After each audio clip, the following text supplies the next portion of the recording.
Thank you to GSMA for hosting this important discussion today. This year, more than 270 million people worldwide will need humanitarian assistance and protection. It's a staggering number, accounting for around 3.5% of the global population.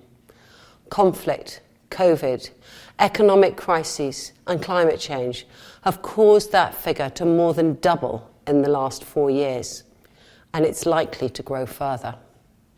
So there is mounting pressure on governments, humanitarian agencies and donors.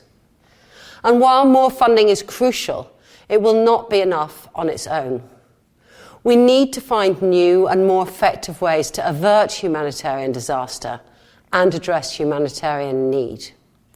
We need to bring the best of the private sector creatively to address the humanitarian challenge. Advances in mobile technology and satellite imagery are already transforming humanitarian assistance.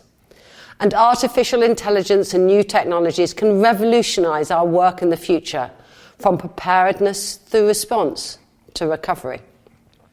That is why the UK government is committed to promoting the use of digital technology to provide faster and cheaper support to those in crisis. And it is why we have supported the GSMA's Mobile for Humanitarian Innovation programme since 2017, which has had a real impact. In Rwanda, for example, the GSMA's work with Alight and MTN has enabled 200,000 refugees and people from marginalised groups to get better access to mobile money from agents specially trained to understand humanitarian situations.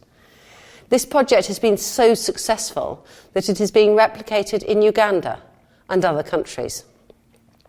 And in Haiti, GSMA have worked with Mercy Corps, Digicel and Viamo to deliver a digital platform that delivers early warning information and has since been used to provide COVID-19 information to 2 million people. And after the 2020 Beirut explosion, GSMA worked with the UN Development Programme and mobile network operators in Lebanon to send economic impact surveys to affected people through bulk text messages. Thanks to UK funding, GSMA's programme has provided over 8 million people with life-enhancing, mobile-enabled services in humanitarian preparedness, response and recovery.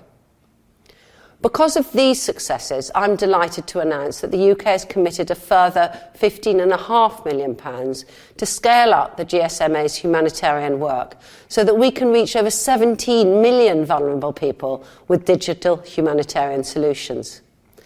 This additional support will attract significant private finance.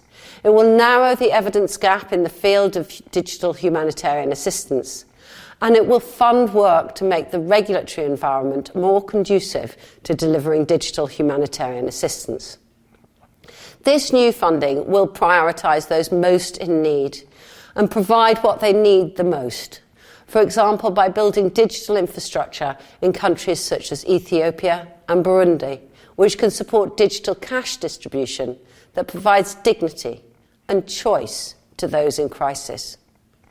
It will also establish an innovation fund with a focus on protecting people from vulnerable groups in crisis, especially women, children and people with disabilities.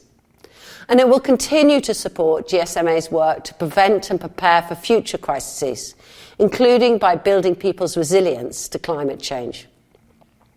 And it's clear to me that if we are to address the devastating situation facing millions of people around the world in need of humanitarian assistance and protection, then partnerships between the humanitarian and private sectors are essential.